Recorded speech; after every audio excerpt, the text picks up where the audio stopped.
जब किसी हिंदू परिवार में मृत्यु होती है तो वहां गरुड़ पुराण के प्रेतकल्प या प्रेत खंड का पाठ किया जाता है, जिसमें शव छोड़ने के बाद प्रेत या आत्मा की इस दुनिया से यमलोक तक के सफर और फिर पुनर्जन्म, इन सारी चीजों की व्याख्या की जाती है। गरुड़ पुराण गरुड़ पक्षी और विष्णु जी के बीच का संवाद है। कौन है ये गरुड़ और उनका सनातन इतिहास में इतना बड़ा किरदार कैसे बना, आइए इसे समझते हैं। गरुड़ ऋषि कश्यप और उनकी पत्नी विंता के पुत्र, सभी पक्षियों के राजा और विष्णु जी के वाहन, सभी नागों के शत्रु जो दुनिया की रक्षा और संतुलन करते हैं। पुराणों में ब्रह्मा को संसार का रचयिता और सभी जीवों का पितामह कहा गया है। ऐसा इसलिए है क्योंकि उनके मन से कश्यप उत्पन्न हुए थे, जिनके अनेक पत्नियों ने अलग अलग प्रकार के जानवरों को जन्म दिया था। ऐसे ही उनकी पत्नी कद्रू ने सांपों को और विंता ने पक्षियों को जन्म दिया था।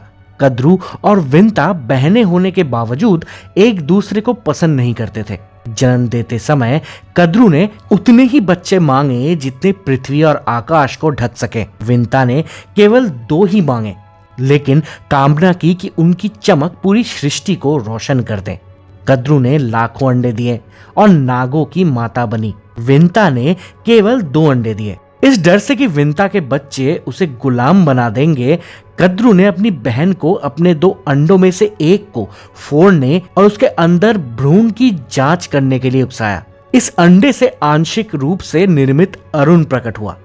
अरुण ने अपनी मां को उनकी अधीरता के लिए डांटा और उन्हें दूसरे अंडे को न तोड़ने की चेतावनी दी और उन्हें तब तक दासी बने रहने का श्राप दिया जब तक कि अरुण का भाई उन्हें बचा नहीं लेता। इसके बाद अरुण सूर्य देव के सारथी बनने के लिए चल दिए। कद्रू को समझ आ गया था कि विंता का अगला बच्चा अधिक शक्तिशाली होगा।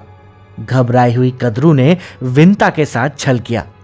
उसने अपनी बहन को उच्चेश्रवा की पूंछ का रंग पहचानने की चुनौती दी। उच्चेश्रवा एक दिव्य घोड़ा था जो प्रतिदिन क्षितिज के पार दौड़ता था। विंता ने कहा कि यह सफेद है। कद्रू ने जोर देकर कहा कि यह काला है और इसे साबित करने के लिए उसने अपनी स्वतंत्रता को दांव पर लगा दिया। इसका मतलब यह था कि अगर विंता हारती तो वो कद्रू की दासी बन जाती, और हुआ भी यही।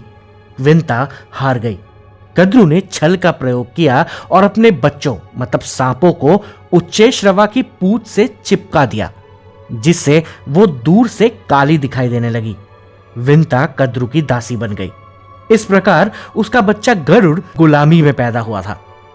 स्वतंत्रता की कीमत अमृत थी, जिसकी देवताओं द्वारा स्वर्ग में रक्षा की जा रही थी। देवताओं के राजा इंद्र इस बात का खास ध्यान रखते थे कि कहीं अमृत असुरों के हाथ ना लग जाए। जब गरुड़ बड़ा हुआ तब उसने स्वर्ग में घुसने के लिए अपने शक्तिशाली पंखों का इस्तेमाल किया। वहां उन्होंने अपने तीखे पंजों और नुकीले चोंच से देवताओं पर विजय प्राप्त की और अमृत कलश सुरक्षित कर लिया। वो स्वयं अमृत पी सकते थे, लेकिन गरुड़ को उस चीज की कोई इच्छा नहीं थी जो उनका नहीं था। इससे उन्हें देवताओं के सम्मान के साथ पुण्य भी मिला। गरुड़ ने नागों को अमृत का बर्तन दिया और अपनी मां की रिहाई सुनिश्चित की। उन्होंने नागों को अमृत पीने से पहले गंगा में स्नान करने की सलाह दी। जब वे दूर नहा रहे थे तब देवता अमृत का बर्तन वापस स्वर्ग लेके चले गए। गरुड़ ने उन्हें नहीं रोका क्योंकि वो अब नागों के गुलाम नहीं थे।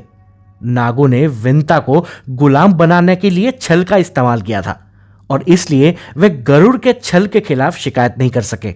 अमृत को वापस पाने के लिए आभारी देवताओं ने गरुड़ को वरदान दिया। गरुड़ ने प्रार्थना की कि उन्हें बिना पाप अर्जित किए सभी नागों को मारने की अनुमति दी जाए। देवताओं ने कहा कि यह तभी संभव है जब सांप उनका प्राकृतिक भोजन बन जाए। भोजन प्राप्त करने और भूख मिटाने के लिए की गई हिंसा नकारात्मक कर्म या पाप उत्पन्न नहीं करती। इस तरह सांप ईगल्स का प्राकृतिक भोजन बन गए। इधर डर के मारे सांप पाताल की ओर चले गए। उन्होंने इस क्षेत्र को नागमणि और बाकी रत्नों से रोशन किया जो बहुत पुराने सांपों के फनों पर उगते हैं। गरुड़ नागों को ढूंढते रहे। उनका बदला अभी पूरा नहीं हुआ था। अपने पुत्र को क्रोध और प्रतिशोध की आग में जलता हुआ देख गरुड़ के पिता कश्यप ऋषि ने उनसे मृत्यु, पुनर्जन्म और अमरता के संबंध में कई प्रश्न पूछे। गरुड़ के पास उनका कोई उत्तर नहीं था। ना ही उनकी कोई समझ थी। तब कश्यप ने उत्तर खोजने के लिए गरुड़ को भगवान विष्णु के पास भेजा। भगवान विष्णु क्षीर सागर में 1000 फन वाले नाग की कुंडलियों पर विराजमान थे, जिन्हें आदि अनंत शेष कहा जाता है। आदि अनंत शेष का अर्थ है जो सबसे पहले था, जिसकी कोई सीमा नहीं और जो आखिर तक रहेगा।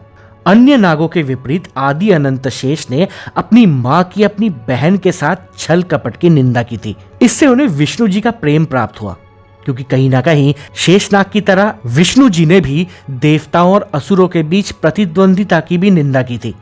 देवता और असुर भी कश्यप की संतान थे। उनकी माताएं अदिति और दिति कद्रु और विनता की तरह ही बहनें थी। विष्णु ने गरुड़ के सवालों का जवाब देने की पेशकश की। यदि गरुड़ नागों के खिलाफ क्रोध छोड़ने, विष्णु की सवारी के रूप में सेवा करने और उन्हें दुनिया भर में ले जाने को सहमत हो तो ज्ञान के प्यासे गरुड़ इसके लिए सहमत हो गए। इसके बाद भगवान से उन्हें मृत्यु, पुनर्जन्म और अमरत्व का सर्वोच्च ज्ञान प्राप्त हुआ।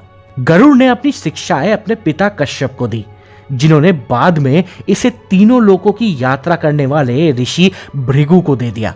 ऋषि भृगु ने ये ज्ञान आगे सौर वंश के गुरु वशिष्ठ को दिया, जिन्होंने इसे चंद्र वंश के गुरु पराशर को बताया, जिन्होंने इसे वैदिक भजनों के आयोजक व्यास को दिया। व्यास ने इसे कथावाचक रोमहर्षणा को प्रदान किया, जिन्होंने ये ज्ञान नैमिषावन के ऋषियों के साथ बांटा था, जिन्होंने इन्हीं सब ज्ञान को एक किताब में समेट के पहले गरुड़ पुराण के संस्करण की रचना की थी।